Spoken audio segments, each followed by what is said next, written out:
Hello student, स्वागत है आपका एक बार फिर से हमारे YouTube channel happy competition academy के ऑनलाइन प्लेटफॉर्म पर। और जैसा कि आपको पता है कि हमने पिछली क्लास में पठार के बारे में पढ़ाया हुआ था यहाँ के, उसी को आज कंटिन्यू करते हैं यहाँ के और पठार के बारे में पढ़ते हैं।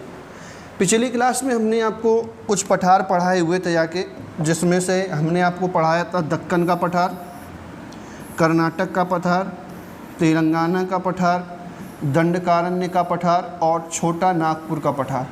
ये पठार हमने आपको पढ़ाए हुए थे पिछली क्लास में। आज हम लोग देखते हैं नेक्स्ट पठार के बारे में पढ़ेंगे, और जिसका नाम है शिलांग का पठार। कौन सा पठार है? शिलांग का पठार के बारे में पढ़ते हैं।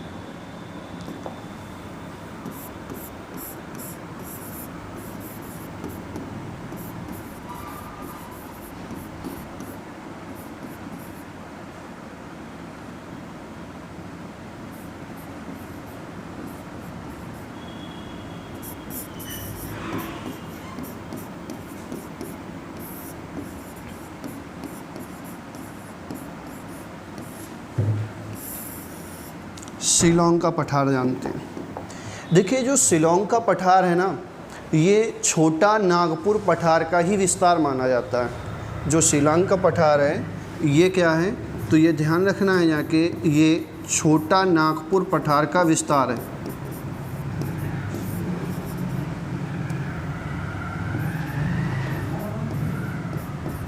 छोटा नागपुर पठार का विस्तार है, या छोटा नागपुर पठार का ही क्या माना जाता है, ये भाग माना जाता है।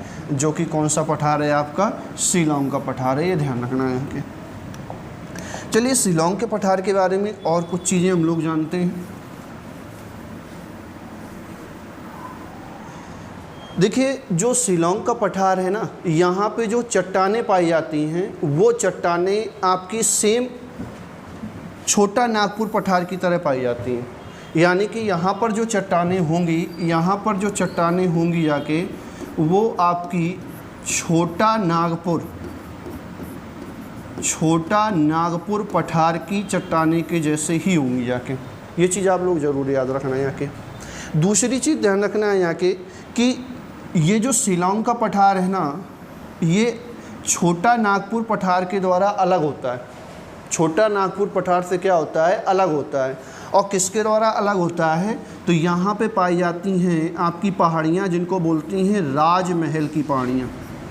कौन सी पहाड़ियाँ पाई जाती हैं? राजमहल की पहाड़ियाँ पाई जाती हैं यहाँ के। और इन राजमहल की पहाड़ियों में ही पहाड़ी कौन सी पड़ती है? गारो। तो हम कह सकते हैं कि जो शिलांग का पठार है ये नागपुर के पठार से किसके द्वारा अलग होता है? तो ये गारो राजमहल पहाड़ियों के द्वारा अलग होता है यहाँ के। ठीक है। चूँकि जो शिलांग का पठार है ये पठार मेघालय में पड़ता है, इस वजह से इसको बोलते हैं हम लोग मेघालय का पठार। मेघालय में स्थित है, अतः इस पठार को हम लोग क्या बोल सकते हैं? मेघालय का पठार बोल सकते हैं यहाँ के। ठीक है। तो चलिए आगे देखते हैं इसमें। देखिए, जो शिलांग का पठार हमने बताया, यहाँ चट्टानें, यहाँ पर चट्टानें छोटा नागपुर पठार जैसी हैं। छोटा नागपुर पठार जैसी हैं। कहाँ पर? तो बताएंगे सर, शिलांग के पठार में। ठीक है। दूसरा, जो शिलांग का पठार है, शिलांग का पठार भारत के मुख्य पठार से, भारत के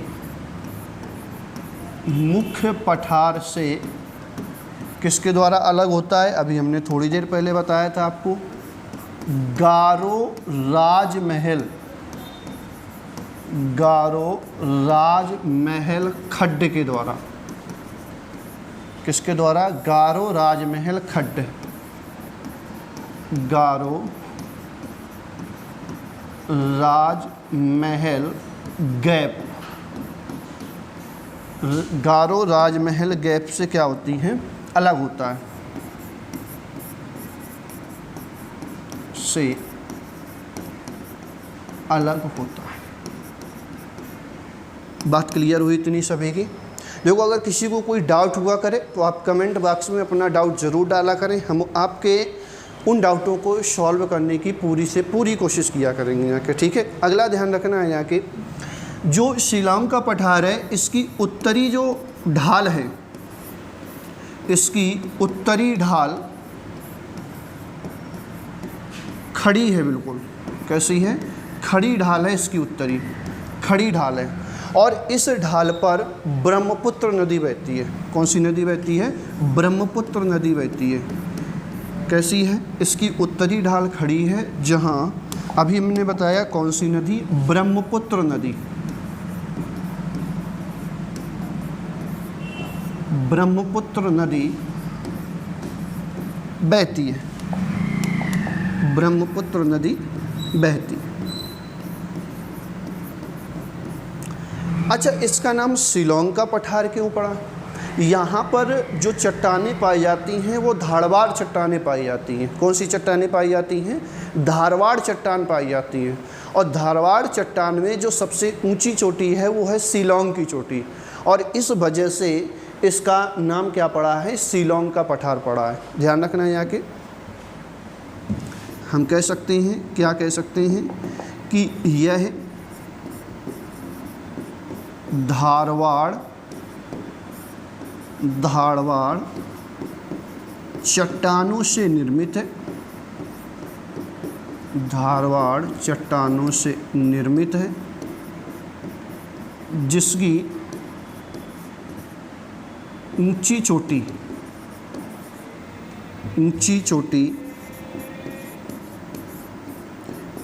शिलांग रेंज है। ऊंची चोटी शिलांग रेंज है, अतः इसे शिलांग का पठार कहते हैं। अतः इसे शिलांग का पठार कहते हैं। ये चीज़ आपको ध्यान रखनी है, ठीक है? नोट कीजिए इसको। अगली चीज़ें नेक्स्ट इसमें याद रखना है यहाँ के शिलांग के पठार में ही। और क्या याद रखना है आपको कि यहाँ पे जो वर्षा होती है वो औसत से ज़्यादा होती है। यहाँ वर्षा औसत से अधिक होती है। अभी बताएंगे औसत से अधिक क्यों होती है जाके। औसत से अधिक होती है, अतः यहाँ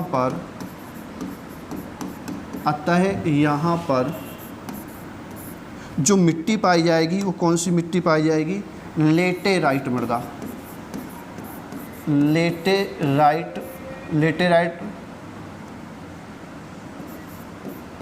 लेटेराइट मृदा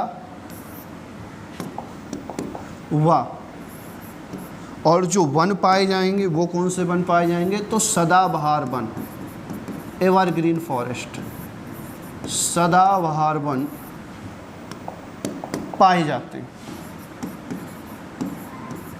सदाबहार वन पाए जाते हैं। तो यहाँ से एक चीज़ क्लियर हो गई है कि जहाँ पर वर्षा ज़्यादा होगी वहाँ पे कौन सी मृदा पाई जाती है? लेटेराइट मृदा पाई जाती है। और एक चीज़ आप हमेशा ध्यान रखना है कि लेटेराइट मृदा जो पाई जाती है वो हमेशा दलदली स्थानों पर या जहाँ पे वर्षा ज़्यादा होती है वहाँ पर पाई जाती है। ये क्वेश्चन पूछा जाता है कि बताइए लेटेराइट मृदा है वो कहाँ पर पाई जाती है? तो लेटेराइट मृदा दलदली स्थानों पर पाई जाती है या जहाँ पर ज़्यादा वर्षा होती है, अधिक वर्षा होती है। दूसरी चीज़ ध्यान रखना है यहाँ के इस पठार में सिलिका युक्त कोयला पाया जाता है। यहाँ क्या पाया जाता है? तो सिलिका युक्त कोयला पाया जाता है। सिलिका युक्त कोयला पाया जाता है।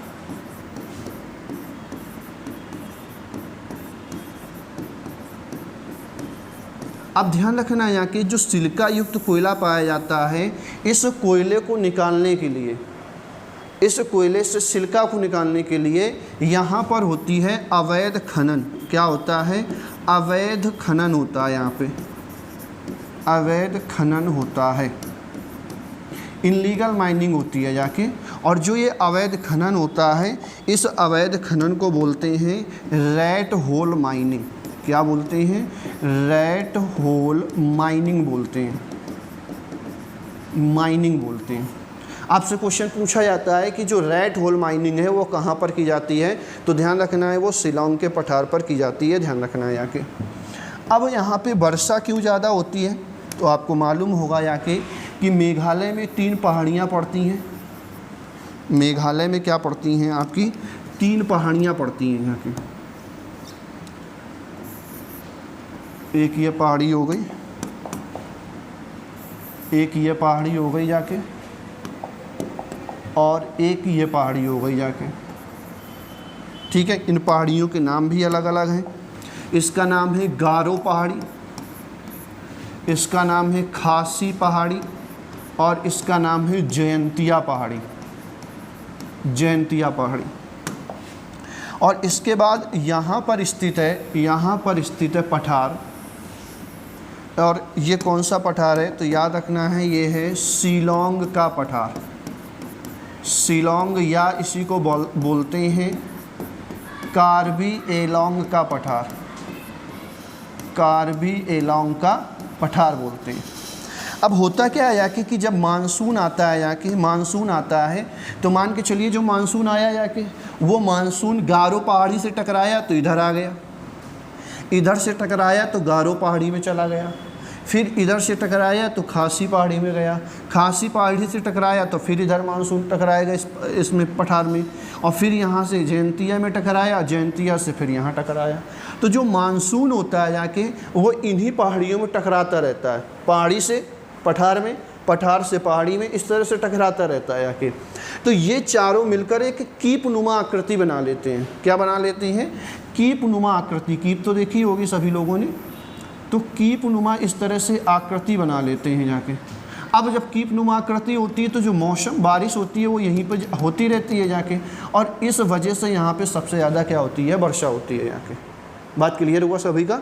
तो हम क्या लिख सकते हैं जाके कि यहाँ पे सर्वाधिक वर्षा होने का क्या रीज़न है, तो ये चारों मिलकर, ये चारों मिलकर कौन से? गारो, खासी, जयंतिया और कार्बी एलोंग का पठार, ये चारों मिलकर क्या बनाते हैं? तो कीपनुमा आकृति बनाते हैं, कीपनुमा आकृति बनाते हैं, कीपनुमा आकृति बनाते हैं जो मानसून को रोकती है। क्या होती है? जो मानसून को रोकती है, जो मानसून को रोकती है। बात क्लियर हुआ? और मानसून जब रुक जाता है तो यहाँ पे वर्षा ज़्यादा होती है, तो अतः यहाँ सर्वाधिक वर्षा होती है, सर्वाधिक वर्षा होती है। और यहाँ जो सर्वाधिक वर्षा होती है वो पूरे विश्व से ज़्यादा वर्षा होती है, पूरे संसार से ज़्यादा वर्षा होती है जाके। ठीक है, ये चीज़ आप लोग याद रखना है जाके, नोट कीजिए इसको।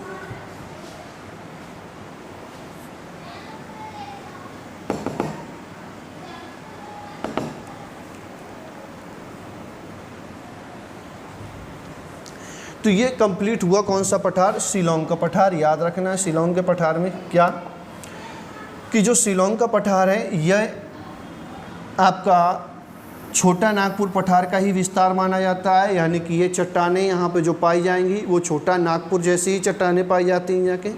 और ये छोटा नागपुर पठार से जो अलग होता है वो गारो राजमहल खड्ड या गारो राजमहल पहाड़ियाँ या गैप से अलग होता है जाके। और इसकी जो उत्तरी ढाल है वो क्या है? खड़ी है, और जहाँ पर कौन सी नदी बहती है? ब्रह्मपुत्र नदी बहती है। तो आगे हम लोग नेक्स्ट देखते हैं, जो नेक्स्ट पठार है वो कौन सा पठार है? वो है मेवाड़ का पठार। कौन सा पठार है अगला? मेवाड़ का पठार है।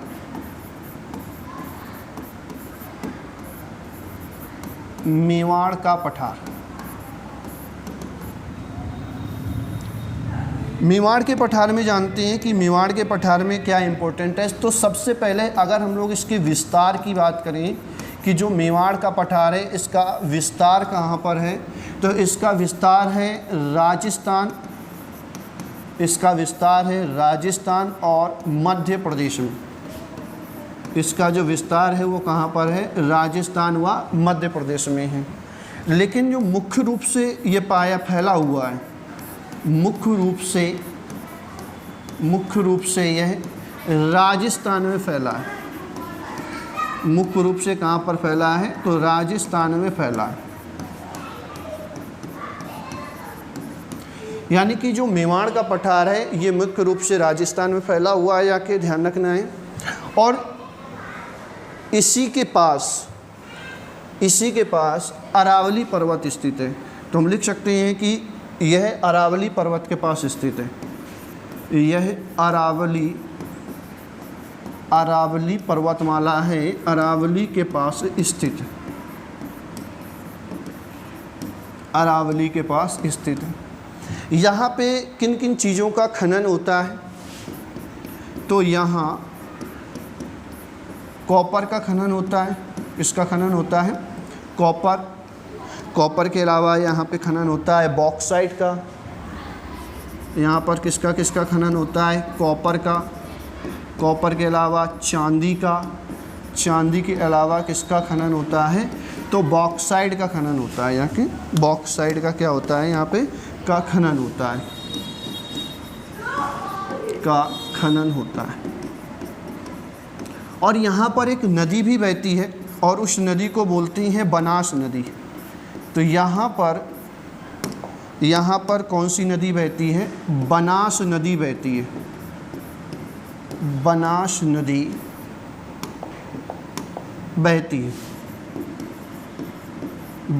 नदी बहती है जाके। और बनास नदी से याद रखना है ये चंबल की सहायक नदी है। किसकी सहायक नदी है, चंबल की सहायक नदी है। चंबल की सहायक नदी है। तो दोस्तों क्लियर हुआ आप लोगों को कि जो विस्तार है इसका वो राजस्थान मध्य प्रदेश में है, लेकिन मुख्य रूप से राजस्थान में फैला हुआ है जाके, अरावली के पास स्थित है जाके। और यहाँ पर किन किन चीज़ों का खनन होता है, तो बॉक्साइट का, चांदी का और कॉपर का खनन होता है जाके। यहाँ पर मुख्य रूप से जो नदी बहती है वो बनास नदी बहती है। और बनास नदी से याद रखना ये चंबल की क्या है, सहायक नदी है जाके। नेक्स्ट जो हम लोगों का पठार है वो पठार है मालवा का पठार। नेक्स्ट जो पठार है वो कौन सा पठार है, मालवा का पठार। मालवा का पठार, देखिए जो मालवा का पठार है ना, इससे आपको क्या याद रखना है यहाँ के कि जो मालवा का पठार है इसकी जो आकृति है वो है आपकी त्रिभुजाकार।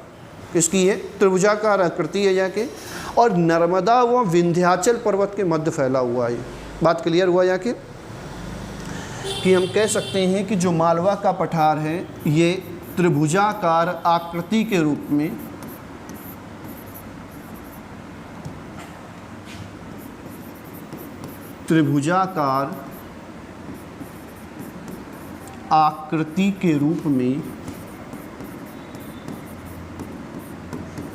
नर्मदा व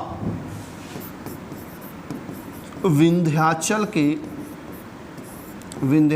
के उत्तर पश्चिम में स्थित है। उत्तर पश्चिम में स्थित। बात क्लियर हुआ, कहाँ पर स्थित है ये, उत्तर पश्चिम में स्थित है। दूसरी चीज़, जो ये पठार है ना, ये दक्कन ट्रैप का विस्तार माना जाता है। यह दक्कन ट्रैप का विस्तार माना जाता है। दक्कन ट्रैप का विस्तार माना जाता है। कौन सा पठार माना जाता है, तो मालवा का पठार माना जाता है। मिट्टी कैसी पाई जाएगी, काली मिट्टी पाई जाती है। कैसी मिट्टी पाई जाती है, काली मिट्टी पाई जाती है। अब काली मिट्टी पाई जाती है तो इसका मतलब समझ गए कि यहाँ पे जो पठार की चट्टानें हैं वो ज्वालामुखी से निर्मित होंगी जाके।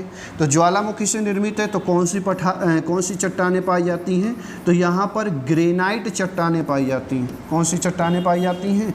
ग्रेनाइट चट्टानें पाई जाती हैं।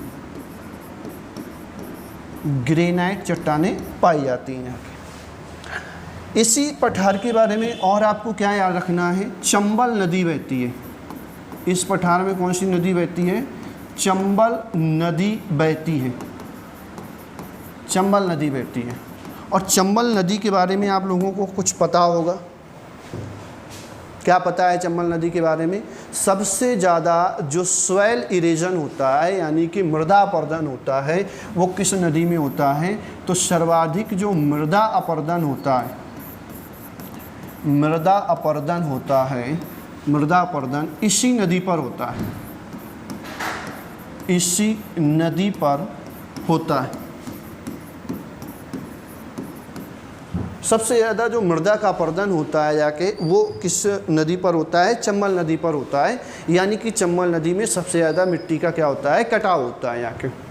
दूसरी चीज़ ध्यान रखना है कि चंबल नदी के द्वारा जो बेसिन बनाया जाता है, मैदान बनाया जाता है, या नदियों के द्वारा जो नदी के किनारे जो भाग बनाए जाते हैं उसको बोलते हैं बीहड़। चंबल नदी द्वारा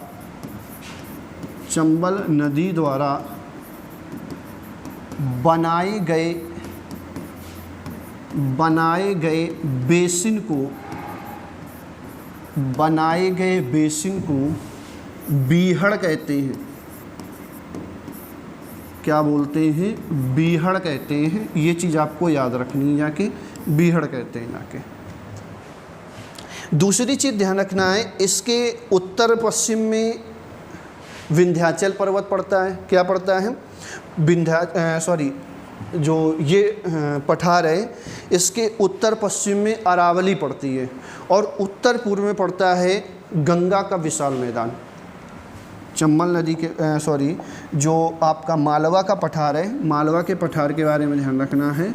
जो मालवा का पठार है, मालवा का पठार, इस पठार के बारे में क्या याद रखना है आपको कि इसके उत्तर पश्चिम में क्या स्थित है? अरावली स्थित है। और इसके उत्तर पूर्व में क्या स्थित है? तो गंगा का विशाल मैदान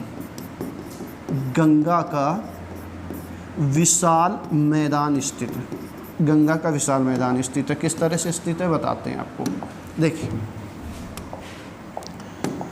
हम पढ़ रहे हैं मालवा का पठार। तो मालवा के पठार को अगर हम इस तरह से बंटवारा कर दें, तो जो उत्तर पश्चिम में ये वाला एरिया है, तो ये देखना, ये आपका क्या है? राजस्थान है कि नहीं है जाके? तो यहाँ पर है अरावली पर्वतमाला। और जो उत्तर पूर्व है, ये वाला जो एरिया है, ये देखो गंगा, यहाँ से गंगा है भैया, उत्तर प्रदेश, उत्तराखंड, यहाँ पे तो बहती है। तो यहाँ पर स्थित है कौन सा मैदान? गंगा का विशाल मैदान स्थित है। यहाँ की बात क्लियर हुआ जाके? कोई डाउट हो तो आप तुरंत पूछे ना कमेंट बॉक्स में, ठीक है। तो अगला पॉइंट हम याद क्या रखेंगे कि जो आपका मालवा का पठार है, इस पठार पर कुछ नदियाँ बहती हैं। क्या बहती हैं? नदियाँ। तो इस पर, किस पर? मालवा के पठार पर कौन कौन सी नदी बहती हैं? तो बेतवा, कौन सी नदी हो गई आपकी? बेतवा नदी हो गई, पार्वती नदी हो गई, नीवज नदी हो गई। कौन सी नदी हो गई? नीवज नदी हो गई। काली नदी हो गई, सिंध नदी हो गई। कौन सी नदी हो गई? सिंध नदी हो गई यहाँ के। और एक नदी और है, कौन सी? चंबल। अभी आप पढ़ ही रहे थे, चंबल नदियाँ बहती हैं। चंबल नदियाँ बहती, और ये सारी की सारी नदियाँ बेतवा, पार्वती, नीवज, काली, सिंध, चंबल, ये सारी की सारी नदियाँ यमुना की सहायक नदियाँ हैं। तो ये सारी की सारी नदियाँ आगे चल के कहाँ पे मिल जाएंगी? यमुना में मिल जाती हैं। तो यहाँ पे एक चीज़ याद रखना है कि जो मालवा है ना, मालवा ये बेतवा और पार्वती नदियों के दोआब में स्थित है। भोपाल है ना, जो भोपाल जो शहर है मध्य प्रदेश की राजधानी है, ये बेतवा व पार्वती नदियों के दोआब में स्थित है। दोआब में स्थित है। अगर मालवा के पठार की बात करें कि ये निर्मित किससे है, किससे बना हुआ है जाके, तो ध्यान रखना है कि जो मालवा का पठार है ना, मालवा का पठार ये लावा से बना हुआ है। किससे बना हुआ है? लावा से बना हुआ है।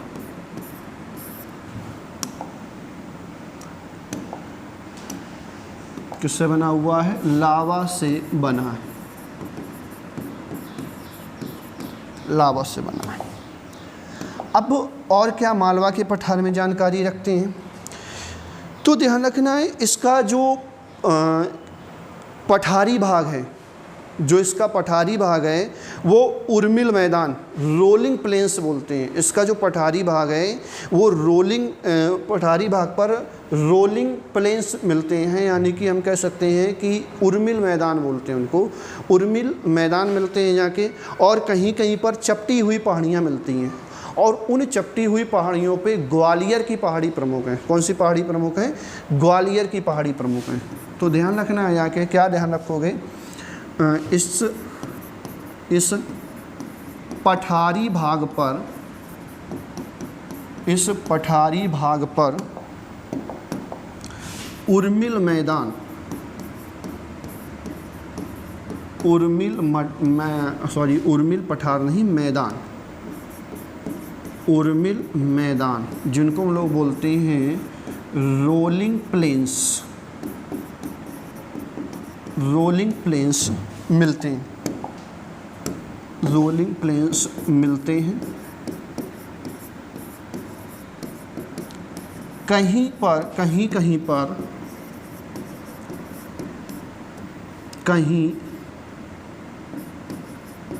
कहीं पर चपटी पहाड़ियाँ मिलती हैं। क्या मिलती हैं? चपटी पहाड़ियाँ मिलती हैं,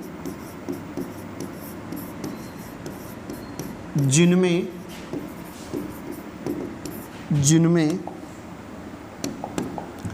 ग्वालियर की पहाड़ी,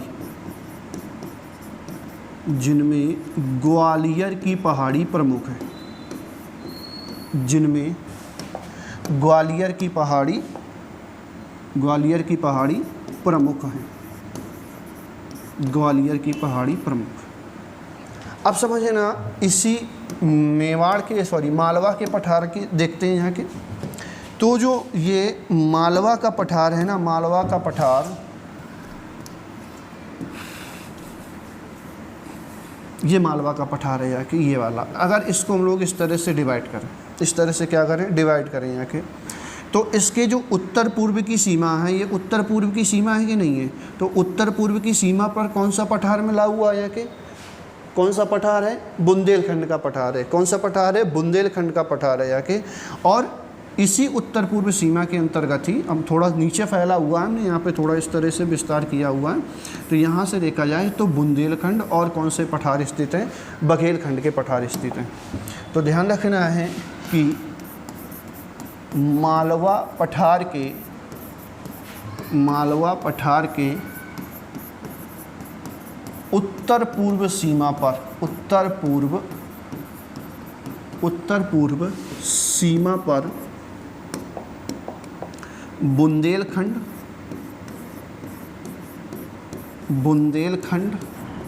व बघेलखंड के पठार स्थित हैं। बघेलखंड के पठार स्थित हैं। बुंदेलखंड व बघेलखंड के पठार स्थित है। ठीक है,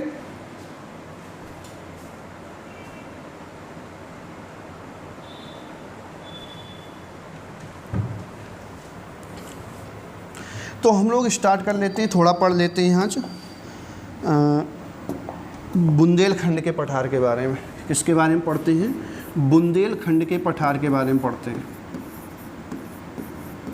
बुंदेलखंड का पठार,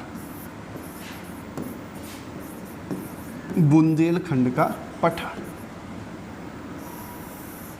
देखिए, बुंदेलखंड पठार के बारे में आपको क्या जानकारी रखनी है कि आपसे पूछा जाए इसका विस्तार कहाँ पर है। अगर आपसे क्या पूछा जाए कि इसका विस्तार कहाँ पर है जाके, तो इसका जो विस्तार है वो यूपी व एमपी में,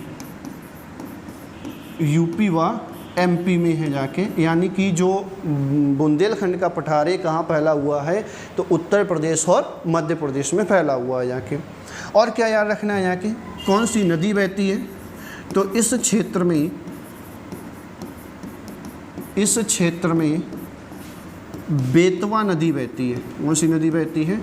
बेतवा नदी बहती है, बेतवा नदी बहती है यहाँ के।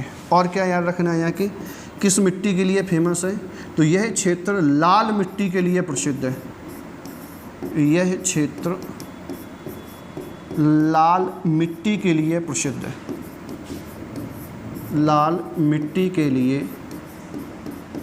प्रसिद्ध है। यानी कि इस क्षेत्र में किस तरह की मिट्टी पाई जाती है, तो आपका आंसर क्या हो जाएगा सर, यहाँ पे लाल मिट्टी पाई जाती है। कौन सा पठार हो गया ये? बुंदेलखंड का पठार। अब हम लोग देखते हैं बघेलखंड के पठार के बारे में पढ़ते हैं। किसके पठार के बारे में? बघेलखंड का पठार। प्लेटिव ऑफ बघेलखंड,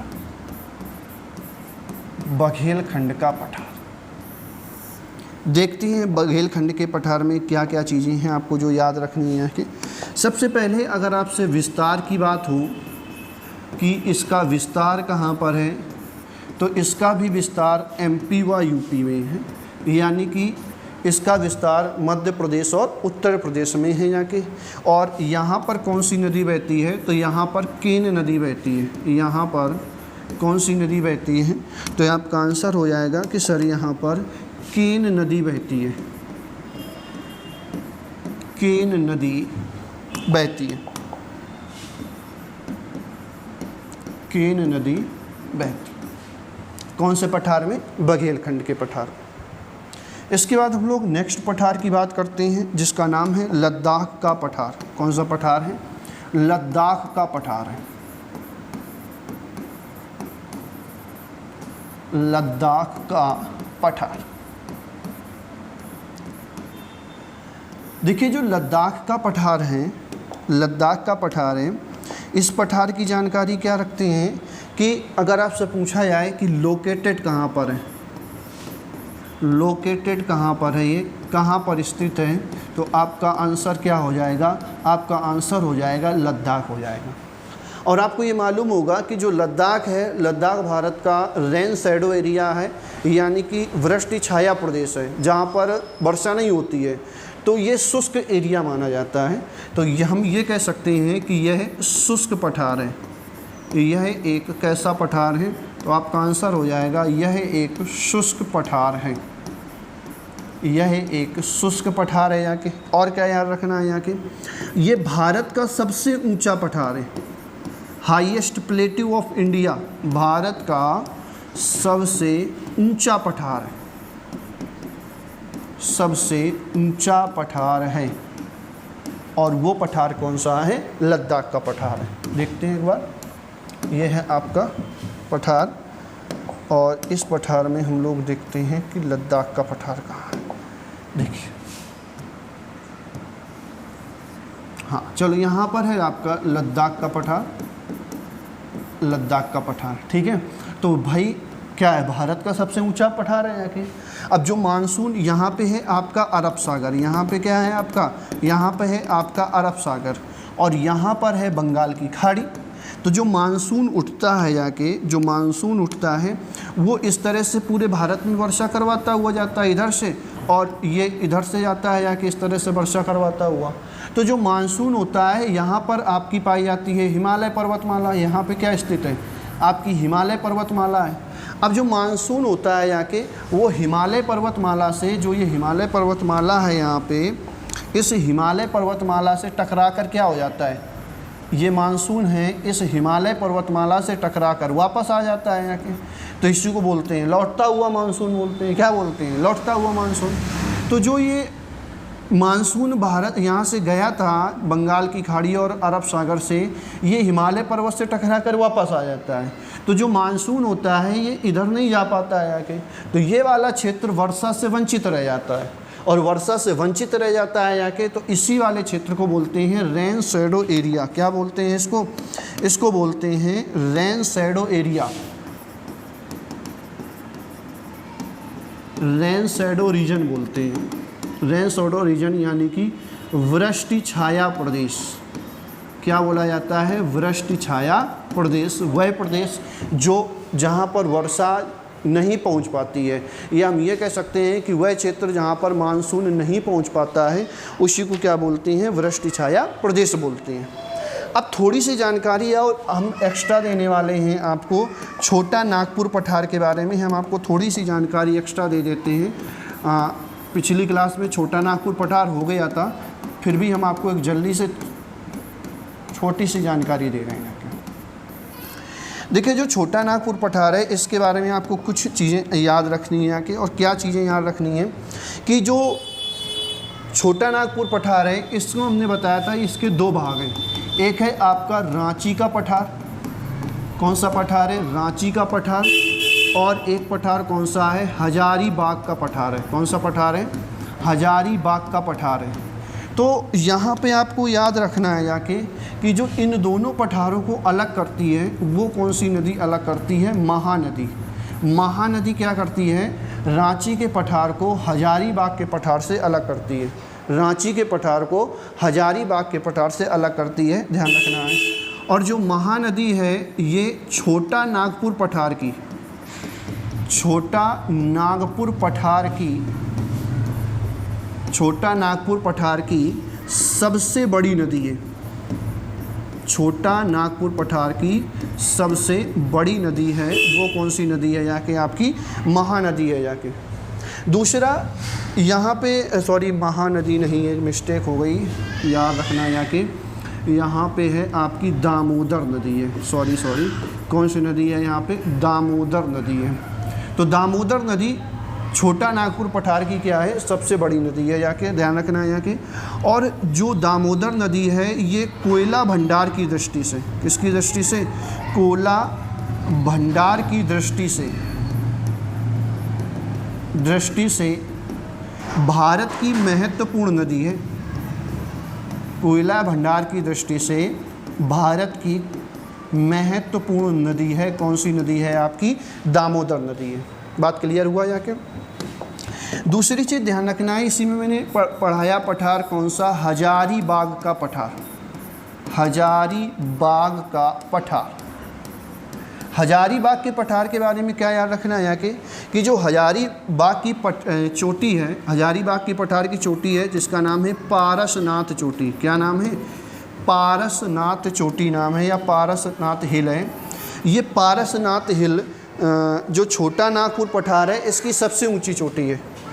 जो पारसनाथ चोटी है ये छोटा नागपुर पठार की, छोटा नागपुर पठार की सबसे ऊंची चोटी है, सबसे ऊंची चोटी है या कि कौन सी, पारसनाथ चोटी है। और पारसनाथ चोटी के बारे में आपको कुछ याद रखना है क्या कि ये जैनियों का, जैन लोगों का, जैन धर्म का प्रसिद्ध तीर्थ स्थल है, जैनियों का प्रसिद्ध तीर्थ स्थल है। और कहाँ पर स्थित है, तो ये हजारीबाग में स्थित है। कहाँ पर स्थित है, हजारीबाग में स्थित है जाके। बात क्लियर हुआ। दूसरा जो रांची का पठार है ना, रांची का पठार, रांची के पठार से, रांची के पठार से निकलने वाली, रांची के पठार से निकलने वाली कुछ नदियां यहाँ से निकलती हैं यहाँ के, और कौन कौन सी नदी निकलती हैं यहाँ के? स्वर्ण रेखा नदी, कौन सी नदी है? स्वर्ण रेखा नदी, स्वर्ण रेखा नदी, स्वर्ण रेखा नदी। ध्यान रखना है यहाँ के, ये छोटा नागपुर पठार की दूसरी सबसे बड़ी नदी है। छोटा नागपुर पठार की, छोटा नागपुर पठार की दूसरी सबसे बड़ी नदी है, दूसरी सबसे बड़ी नदी है। और वो कौन सी नदी है यहाँ की? आपकी स्वर्ण रेखा नदी। अच्छा, स्वर्ण रेखा नदी के बारे में याद रखना है यहाँ के कि इस नदी पर रांची के समीप, रांची के समीप इस नदी पर, इस नदी पर एक जलप्रपात बना हुआ है, एक जलप्रपात बना हुआ है। और उस जलप्रपात का क्या नाम है? उस जलप्रपात का नाम है हुडरू जलप्रपात। कौन सा है? हुडरू जलप्रपात स्थित है, जलप्रपात यानी कि वाटरफॉल स्थित है। किस नदी पर? स्वर्ण रेखा नदी पर। कहाँ पर? रांची में स्थित है, जाके ध्यान रखना है यहाँ के, ठीक है। और क्या चीज़ें इसमें याद रखनी है यहाँ की कि जो छोटा नागपुर का पठारी क्षेत्र है ये ग्रेनाइट चट्टान से निर्मित है। कैसा है? ग्रेनाइट चट्टान से निर्मित है। छोटा नागपुर का पठारी क्षेत्र, छोटा नागपुर का पठारी क्षेत्र किससे निर्मित है? तो ग्रेनाइट चट्टान से निर्मित है। ग्रेनाइट चट्टान से, ग्रेनाइट चट्टान से निर्मित है। और ध्यान रखना है, ये जो ग्रेनाइट चट्टानें होती हैं ये छोटा नागपुर पठार में ये कुछ ऊंचे ऊंचे स्थान बनाती हैं। क्या बनाती हैं? ऊंचे ऊंचे या उच्च आकृति बनाती है, या उच्च स्थल आकृति बनाती है इस पठार पर। और ध्यान रखना है कि स्थल आकृति या जो द्वीप रूपी आकृति होती है, इसी को हम लोग क्या बोलते हैं? द्वीप रूपीय स्थलाकृति, स्थलाकृति ये बनाती है जाके। और इसको बोलते हैं पाट भूमि। क्या बोलते हैं? पाट भूमि कहते हैं इसको। क्या बोलते हैं? तो पाट भूमि कहते हैं। ध्यान रखना है यहाँ के। बात क्लियर हुआ यहाँ के? अच्छा, यहीं पर एक चीज़ और हम थोड़ी आपको बता रहे हैं यहाँ के। एक है basin, Chhattisgarh basin, Chhattisgarh basin, Chhattisgarh basin, या इसी को बोला जाता है महानदी बेसिन। छत्तीसगढ़ बेसिन या महानदी बेसिन। अब इसको आपको मैं क्यों बता रहा हूँ? क्योंकि ये थोड़ा आपके लिए इम्पोर्टेंट है। अगर आपसे पूछा जाए इसका जो विस्तार है, ये विस्तार कहाँ पर पाया जाता है? तो ये विस्तार पाया जाता है छत्तीसगढ़, छत्तीसगढ़ व उड़ीसा। इसका जो विस्तार पाया जाता है वो कहाँ पर पाया जाता है? छत्तीसगढ़ व उड़ीसा में पाया जाता है। यहाँ के ध्यान रखना है यहाँ के। और ये बेसिन क्या काम करता है? ये बेसिन जो छोटा नागपुर पठार है उसको दंडकारण्य पठार से अलग करता है। ये बेसिन क्या करता है? ये छोटा नागपुर पठार को, छोटा नागपुर पठार को किससे अलग करता है? दंडकारण्य। पढ़ाया था हमने पिछली क्लास में, दंडकारण्य पठार से अलग करता है। दंडकारण्य पठार से क्या करता है? अलग करता है। ध्यान रखना है यहाँ के। यानी कि जो ये छोटा नागपुर पठार है ना, काफ़ी खिचड़ी सी पक गई है इसमें। ये जो छोटा नागपुर पठार है और ये दंडकारण्य का पठार है, इनको जो अलग करने वाला बेसिन है वो छत्तीसगढ़ का बेसिन, या हम उसी को क्या बोलते हैं? महानदी बेसिन बोलते हैं। क्या बोलते हैं? महानदी बेसिन बोलते हैं यहाँ के, ठीक है। तो इसको याद रखना है यहाँ के आप लोग, ये इम्पोर्टेंट है आपके लिए, आपके लिए इम्पोर्टेंट है ये कि अगर आपसे पूछा जाए कि जो छत्तीसगढ़ का बेसिन है ये काम क्या करता है, तो ये छोटा नागपुर पठार को दंडकारण्य पठार से क्या करता है? अलग करता है। ध्यान रखना है यहाँ के। और यहाँ पर जो नदी है महानदी, यहाँ पर जो नदी है, कौन सी नदी, महानदी, वो छोटा नागपुर पठार को रांची के पठार से अलग करती है। जो महानदी है, महानदी, ये क्या काम करती है, तो ये काम करती है छोटा नागपुर पठार को, छोटा नागपुर पठार को किससे अलग करती है, रांची के पठार से, रांची के पठार से अलग करती है, अलग करती है। अभी हमने बताया था कौन सी नदी, अभी हमने थोड़ी देर पहले बताई थी दामोदर नदी। दामोदर नदी क्या काम कर रही थी, तो जो दामोदर नदी थी जाके, ये आपका जो छोटा नागपुर पठार है उसको हजारीबाग के पठार से अलग कर रही थी। कौन सी नदी, दामोदर नदी। और महानदी क्या काम करती है, ये छोटा नागपुर पठार को रांची के पठार से क्या करती है, अलग करती है। ध्यान रखना है यहाँ के। दूसरी चीज़ ध्यान रखना है, यहाँ पर महानदी और उसकी सहायक नदियाँ प्रवाहित होती हैं। यहाँ पर क्या होती हैं, यहाँ महानदी, महानदी व उसकी सहायक नदियाँ, व उसकी सहायक नदियाँ प्रवाहित होती हैं, सहायक नदियाँ प्रवाहित होती हैं। अब महानदी की सहायक नदियाँ कौन कौन सी हैं जो यहाँ पे प्रवाहित हो रही हैं, महानदी की सहायक नदियाँ कौन कौन सी हैं जो यहाँ पे प्रवाहित हो रही हैं, तो एक नदी है जिसका नाम है शिवनाथ। क्या नाम है, शिवनाथ नदी है। शिवनाथ नदी क्या है, तो महानदी की सहायक नदी है। एक नदी है जिसका नाम है हसदो। कौन सी नदी है, हसदो नदी है, हसदो। हसदो नदी भी आपकी महानदी की क्या है, सहायक नदी है यहाँ के। नेक्स्ट एक नदी है जिसका नाम है मान नदी, और एक नदी है जिसका नाम है ईव नदी। ये इसकी क्या है, सहायक नदियाँ हैं यहाँ के, किसकी, महानदी की सहायक नदियाँ हैं।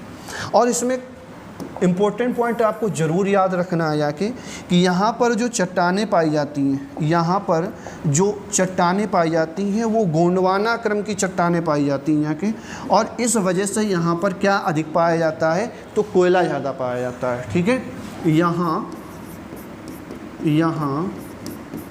गोंडवाना क्रम की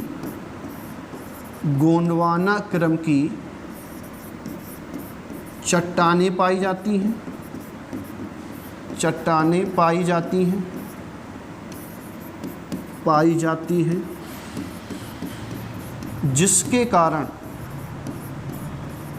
जिसके कारण यहाँ कोयले की अधिकता है। क्या है, कोयले की अधिकता है। तो सभी की बात क्लियर हो गई। ये कुछ इम्पोर्टेंट पॉइंट थे जो कि छोटा नागपुर पठार में रह गए थे यहाँ के, मुझे याद आया जाके, तो मैंने कहा इस वीडियो के लास्ट में आपको मैं बता देता हूँ। ये वीडियो अगर आपको पसंद आई हो तो लाइक करें, कमेंट करें, शेयर करें और चैनल को ज़्यादा से ज़्यादा सब्सक्राइब करें। धन्यवाद।